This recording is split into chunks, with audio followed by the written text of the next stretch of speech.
Introducing Bluehost Cloud, ultra-fast WordPress hosting with 100% uptime. Want a website with unmatched power, speed, and control? Of course you do. And now you can have all three with Bluehost Cloud, the new web hosting plan from Bluehost. With 100% uptime and incredibly speedy load times, your WordPress websites will be dependable and lightning fast on a global scale. Plus, your sites can handle even the biggest traffic spikes without going down or lagging. And with Bluehost Cloud, you get 24/7 WordPress priority support, meaning you're connected to WordPress experts anytime you need them. Not to mention, you automatically get daily backups and world-class security. So, what are you waiting for? Get Bluehost Cloud today by visiting Bluehost.com. That's Bluehost.com. This week's podcast is brought to you by HelloFresh. HelloFresh is a meal kit delivery service that makes cooking fun, easy, and convenient. Each week, they send you new delicious recipes with step-by-step instructions designed to take around 30 minutes for everyone from novices to seasoned home cooks short on time. They source the freshest ingredients measured to exact quantities, so there's no food waste, and it's all delivered to your doorstep in a special insulated box. For $35 off your first week of deliveries, visit HelloFresh.com and enter Collider when you subscribe. That's HelloFresh.com and enter code Collider. A science story, huh? These NYU scientists, I felt right. I was so and I just thought, well, I had figured it out. it was that golden moment. Because science was on my side.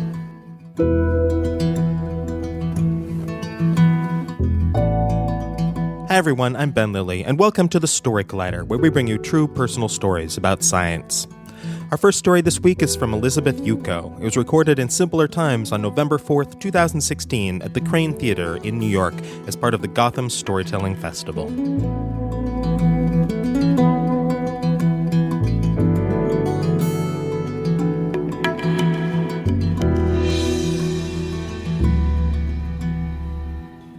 About a year and a half ago, I was riding the train home on my daily commute, which was pretty long. It was from Queens to the Bronx, which in that time I came in physical contact with more people than I ever thought I would in my entire life, basically in my first commute. And I was commuting to my job as a bioethicist. And what that is, if you're not super familiar with our work, we look at difficult ethical issues dealing with the medicine and the human body. Basically anything that people don't want to talk about is my job to talk about, like stem cell research, end-of-life issues, should you donate your kidney to your brother-in-law, abortion, any sort of reproductive things. That's what I do. So I have a very popular seat next to me at dinner parties because people want to ask me all of their personal ethical questions. So I specialize in reproductive ethics and sexual health ethics. So I spend a lot of time talking about particularly female genitalia. And that is this stage is totally normal for me and not anything that it doesn't sound strange at all. So back to the train. So I'm coming home from work one day with a friend of mine, and it was rush hour. I'm on the 7 train in Queens. And we were talking about how the Pix 11 Seinfeld train, the 7 train that was coded to look like Monk Steiner, was always going in the opposite direction of rush hour, and why that was. And while that happened, I felt something brush up against my upper thigh. And I was like, okay, well, whatever, it's commuting time. And then a few seconds later, I felt like a hand firmly and deliberately grabbed my vagina. And I was like, oh, that's not good. So I turned to the guy. It was a man. And I said, excuse me. And not in like a sassy, assertive sort of excuse me sort of way. It was like, timid and apologetic. And he had a red t-shirt pulled up over, I can't do that because I will break the microphone rule, pulled up over his nose like a child who smelled something bad on a school bus. And he just said sorry and scurried to the other side of the train. My friend had no idea any of this happened because none of it looked out of place for rush hour in New York. And so we were getting off the next stop anyway. We do have a lovely sushi dinner. I don't mention it. Then I go home and start thinking about it and think, okay, well, if he does this to someone else, this is basically all your fault. And I felt guilty. I felt ashamed. As a very outspoken feminist, I felt like I let my whole team down. I mean, how hard is it to find an MTA employee? Well, in my station, kind of hard, but I mean, I should have done something. So I met the same friend for dinner maybe 2 days later, and over a plate of beef brisket, lemon potatoes, and pickles, I told her what had happened while she was standing next to me. And I don't really remember what her reaction was because I was so concerned about the people around us because they were small children dining. I didn't want to ruin their dining experience by them overhearing what had happened and my description of my own anatomy. And so we cut that short. And so she offered to go to the police with me because I decided to go to the police on the following day and Saturday. No, I was like, you know what? This is pretty easy. I have been watching a little Brooklyn Nine-Nine, so I'm pretty sure I'm going to have a great time and meet a very handsome police officer who's also funny. And I got this. It's just a form. I'll fill out the form. Next day, I go to my local precinct, waltz in there, go to the desk, and explained to the person there and what looked like the rest of the precinct what had happened to me. And they said, okay, just take a seat in the waiting room. So I sat there for a while, trying not to make eye contact because the other clientele, I don't think, were also super into hearing about what happened. And eventually they lead me to a room. And in this room, they sit me in a metal chair while the song Don't Stand So Close to Me played in the background. My first thought was, do they have a mixtape for sex crimes that they pop in when you sit there? I'm like, no, don't be ridiculous. No one does mixtapes anymore. They're CDs or playlists. Whatever. This is not, this is Queens. This is not, somewhere else. So I sit down and the police officer comes in and he clearly did not want to be there. He sat down. His first question to me was, okay, what were you wearing? So I was like, okay, I was wearing a knee-length dress with a yellow cardigan. I was dressed kind of like an old-timey secretary, kind of like now. And also, it doesn't matter if I was naked. No one should be able to touch me. And he was like, right, but about that, when you wear dresses, you just make your crotch a little bit more available to gropers. And I was like, oh, okay, thank you. That's a really good tip. Cool. So then we got into specifics, and he kept using words like between your legs or crotch. And just because I knew it annoyed him, I countered with vagina and labia. And he got progressively more flustered and visibly upset by my use of the words, and even called me out on it. Is there a reason you're saying this? I said, well, to be honest with you, it's literally what I work with for a living. He's like, oh, okay, whatever, good for you. Then I learned a new term called digital rape. And we went through this very explicitly. Apparently, if someone gets their hands up inside you, it's digital rape. If they don't, it is just forcible touching. And they are two different crimes. So we had a very extensive discussion about finger angling and everything you would never want to have on a Saturday afternoon with a guy, your local police officer, your local precinct. To which, after we discuss that, he just says, well, I hope at least your boyfriend gets to touch you like that.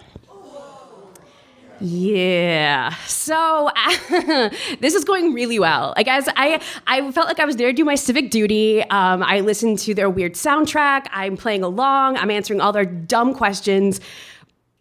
That I was like, no, this is not right. Oh, I should mention, from the very beginning, I was taking notes in the back of an envelope because I could tell something was really weird from the minute I got there.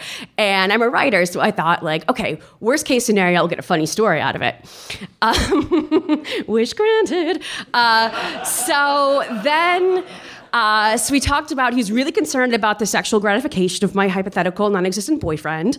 Once we established that, there was an administrative assistant who was also in the office. And she said, well, honey, I could also tell you why you were targeted. It's because you're a larger woman. And then she left, and the police officer picked up where she left off and said, well, actually, yeah, it's true.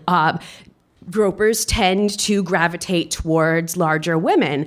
So I was wondering, is that like a logistical thing just because there's more of us to grab? Like there's more surface area? Or do you just assume that we have such low self-esteem that like we're delighted to be groped in the subway because that's like as much as we're going to get for the year? And so that was not great. He was very concerned about, he's like, so where were you sitting? I was like, I was standing. It was rush hour. He's like, oh, okay, well, next time, try sitting down. It will make it harder for them to grab your crotch. I'm like, oh my God, thank you so much. That is amazing. That is fantastic advice. Great. Then he said, did you happen to get a photo of the guy? I was like, I did not. Should I have? And he was like, just would have made our job a lot easier if you'd have gotten a photo of the guy. And I was like, okay, well, kind of happened really fast. And he's like, your phone does have a camera, doesn't it? I was like, yes, it is not 1998. My phone does have a camera, but it doesn't matter. Like I froze. I couldn't do anything. So, so just to recap, things I was doing wrong. Number 1, wearing a dress. Number 2, possessing female genitalia. Number 3, being fat. Number 4, standing up during rush hour. Number 5, not taking a picture of this guy with my phone. So as you can see, I was doing a lot of things wrong. And was not a perfect victim, I guess. So he ends up, he's like, well, listen, because it happened at a subway, I actually can't handle this for you. We have to give you to the transit police. So I was like, you mean like I've been here for 2 hours talking about my vagina with you for no reason? And he was basically like, yeah. But silver lining, everybody, silver lining. He said that he has never had that much fun filling out a sexual assault report in his career. Thank you. And he does not laugh that much at work, regardless of the crime. So, pretty great.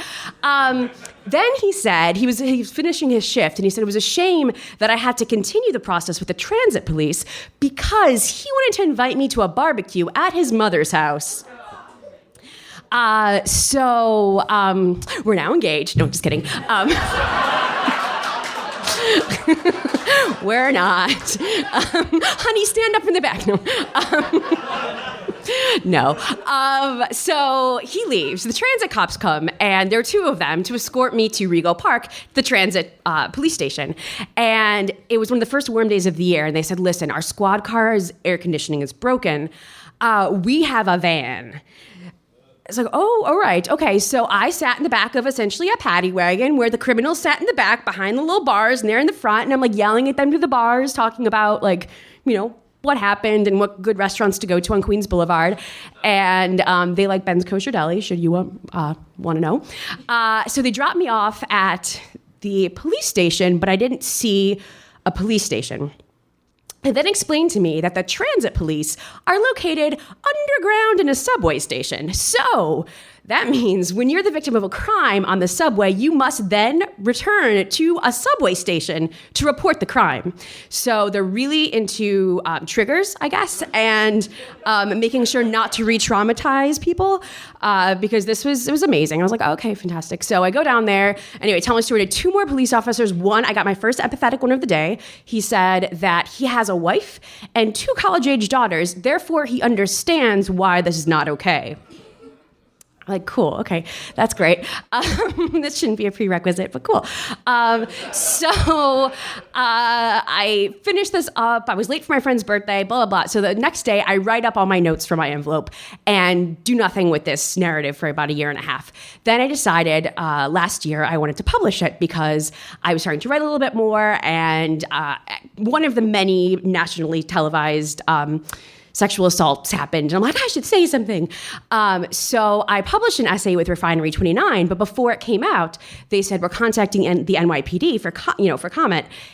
Just to warn you, they'll probably say something. I'm like, okay, well, I didn't do anything wrong. They thought I did. Like, okay, so it was as someone with anxiety, I did not, this wasn't great.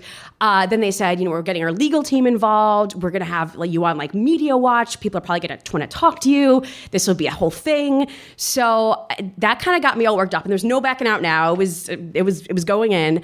And so it was published. And nothing happened at all. The NYPD did not even give like a fake press release or like an insincere PR apology, like nothing. They just declined to comment. I got a lot of really fun internet comments regarding my weight and my ability to attract men on the subway. Oh, sorry, backtrack 1 second. The charmer, my fiance, when we were having our little chat there, he asked, I know you're not supposed to go out of order in stories, but I just thought of this. He said, is this the first time it's happened to you? I said, no, it's actually happened a few different times. And so he said, okay, well, what are you doing to attract this sort of behavior? So we went over again the checklist of things I should and shouldn't do. And so he said, well, I guess a lot of men just find you attractive. And I was like, yes, but they're sex offenders. And so, So anyway, now we're back in the present. This thing, I published the essay. There's no comments. I start emailing it to everyone in the NYPD, the commissioner, the mayor. No responses. The only responses I do get are unsolicited advice from everyone from my prom date from the late 90s, who I have not seen since then, to literally anyone else. The top 3 suggestions were, number 1, carry pepper spray. Number 2, purchase and carry a gun at all times. And number 3, procure a hood and aviator sunglasses and wear them constantly a la the Unabomber.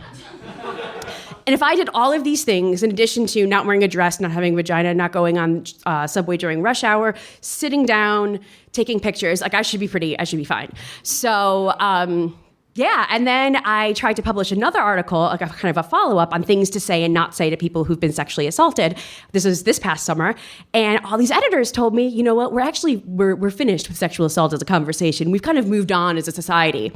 Then a few weeks later, a little video surfaced featuring our Republican nominee for president discussing one of his extracurricular hobbies of pussy grabbing.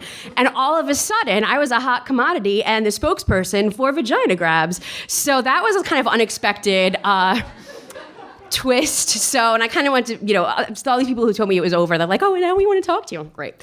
And just for good measure, I tweeted the NYPD this afternoon with the helpful tips of what to say and not to say to people who've been sexually assaulted. So maybe one day they'll get back to me.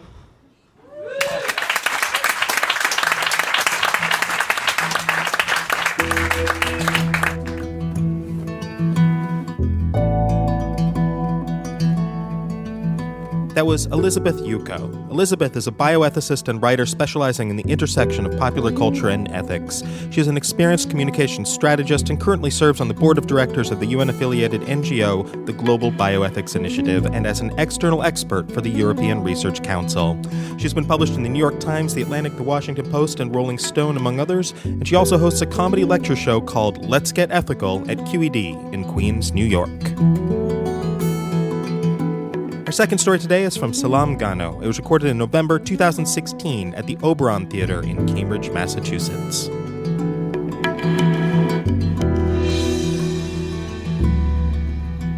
My father is from Ethiopia. It's a country in East Africa. The first time I went there, I was 7. And I think I was really too young to notice the differences between American society and a rural agricultural Ethiopian society, because my father is from a very small region in the south called Kaffa that has its own language and culture. And I don't really remember all of those differences. All that I really remember was having a lot of fun. I rode horses because there were no roads for cars. I herded cattle and milked cattle and ran barefoot with my cousins down into the forest and to the closest river to fetch water because there was no running water in Kaffa. So we would fetch it from the river and bring it back to the house. And in fact, there is no running water in Kaffa.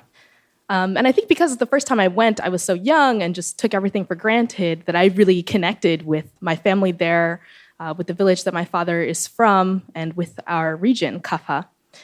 And so when I was a sophomore at MIT last year, in fact, I decided to embark on a water project to see what could be done about some of these differences that I started to notice, and particularly that of water. And I embarked on a project in a specific village in Kaffa called Muti. And it's actually the village where my father went to middle school when he was growing up. And though I say village, Muti actually has a population of 15,000 people spread over a large area. Again, very agricultural and rural. And if these people aren't getting their water from a spring or a river, they're getting it from this structure called a spring protection, which is a type of structure that you build where you cover like surface water, such as a river or literally like a mountain spring. And if you do it in a way such that no organic material or contaminants get inside, then the soil and the sediment of the earth is actually a very good filter, and you can get very clean, drinkable water from that, even by the standards of Americans and of the United States. But the problem with this was that previously there were 7 spring protections built in Muti, and now only one of them still works. So they lasted anywhere between 3 years to 3 months. So they weren't very sustainable, or at least not as sustainable as it could be. And so my goal was really to find a solution that would last longer and be more worth the investment and the effort, and hopefully expand that to the rest of the region in Kaffa. And so I applied to a lot of grants at MIT and spoke to a lot of people, and actually got connected with a professor in civil engineering who advises me on this project. And in January 2016, I went to Ethiopia to see if it was even feasible, scope out the area. Again, it's so rural and isn't connected to very many resources, let alone MIT. So I went there to make those connections and do some research. But what I really remember from that trip was not all the research or the technical decisions we made.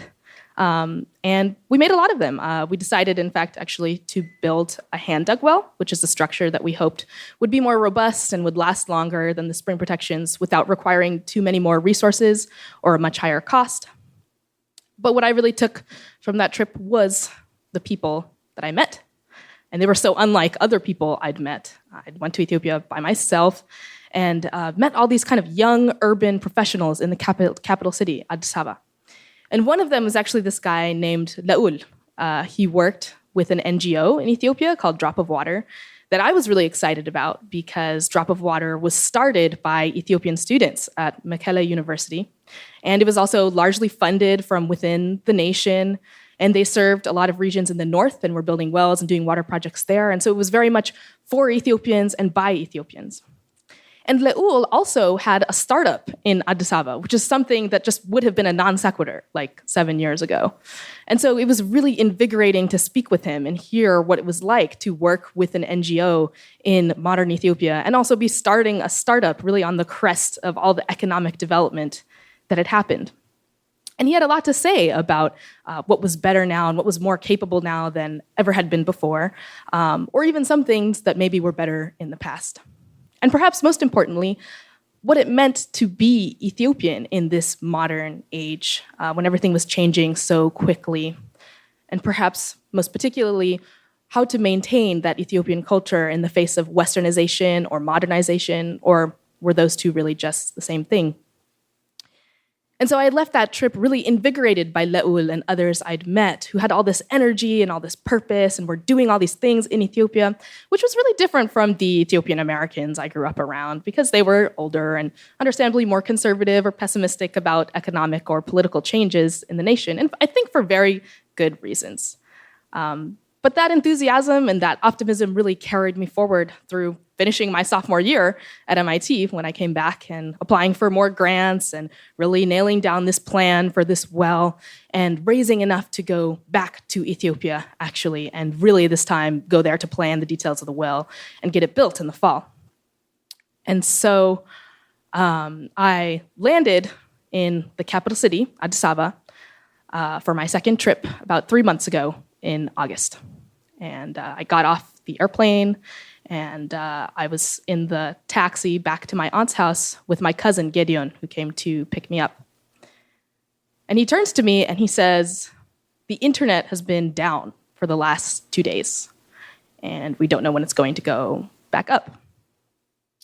And he had meant that the internet had been shut down in the entire nation. In the entire nation of Ethiopia, you could not use email or social media or internet calling services. I could not communicate with anyone back in the United States, which of course, had huge implications for our project because there were people we needed to be communicating with, but also just for safety. How would we communicate with people back there? International calling was expensive and sometimes difficult. And it was also a symptom that something had seriously gone wrong or been happening that I hadn't heard about until I landed there. That was 3 months ago. Ethiopia is currently under a state of emergency. So it's a long and complicated situation. But the short version is basically that the government is led by mostly Tigray people, which is a cultural group in Ethiopia.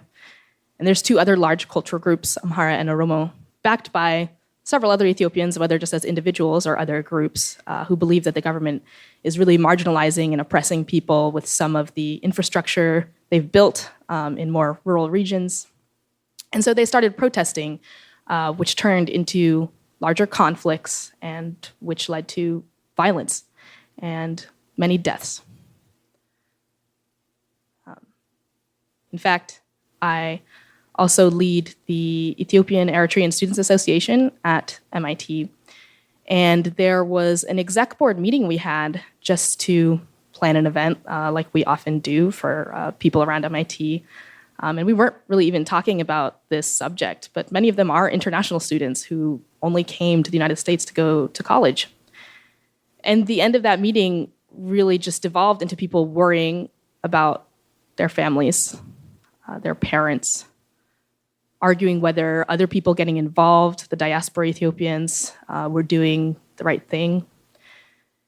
And after this kind of back and forth, just silence. So with our project, we were actually able to do most of the things that we needed to do. I talked to a contractor while I was in Ethiopia. Fortunately, Kafa is not too politically important or anything. We acquired the materials that we needed, chose the type of pump for the well, set up everything. But there's still things that needed to happen after I came back to MIT, contracts that needed to be sent and final agreements that became so much harder because of these communication issues, and many of which actually haven't happened yet. And so there's this strange feeling of accomplishing something, but not really doing that final step. And it just made everything so uncertain. And in fact, the only thing that I'm really certain of at this point is that you have to keep going. I will keep going with this project, and all those Ethiopian MIT students will keep going, as will all those young professionals in Addis Ababa. I think we're all people who look forward to giving back to our communities in ways such as these, starting projects or completing projects, starting businesses and startups and nonprofits, and really showing the world that Ethiopia and many other African countries are capable of so much more than others might think. But in these discouraging situations, sometimes that's all there is. Just supporting each other in this unglamorous, constant, relentless push forward. Thank you.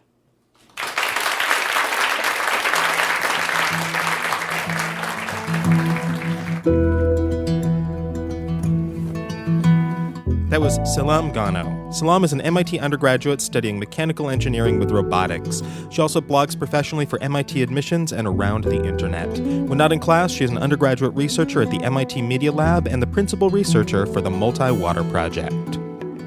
If you enjoyed today's story or are a fan of the podcast, please consider writing us a review on iTunes. It's a great way to help new listeners find the podcast, and we love sharing these stories. We're also grateful for the support of the Simons Foundation, who helped make this all possible. Story Collider is produced by me, Brian Wecht, Aaron Barker, Ari Daniel, Christine Gentry, Shane Hanlon, Rosie Waldron, Cassie Soliday, Nissa Greenberg, and Liz Neely. The podcast is produced by Zoe Saunders, and the theme music is by Ghost. Special thanks to the Crane Theater and Oberon for hosting the shows, and to 2017. Hopefully. We'll see. Thanks for listening.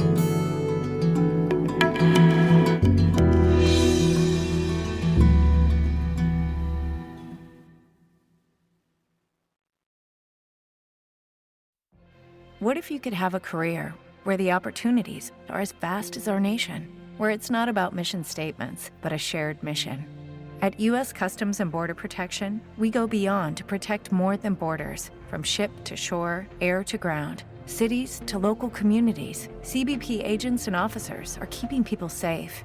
Join U.S. Customs and Border Protection and go beyond for something far greater than yourself. Learn more at cbp.gov/careers.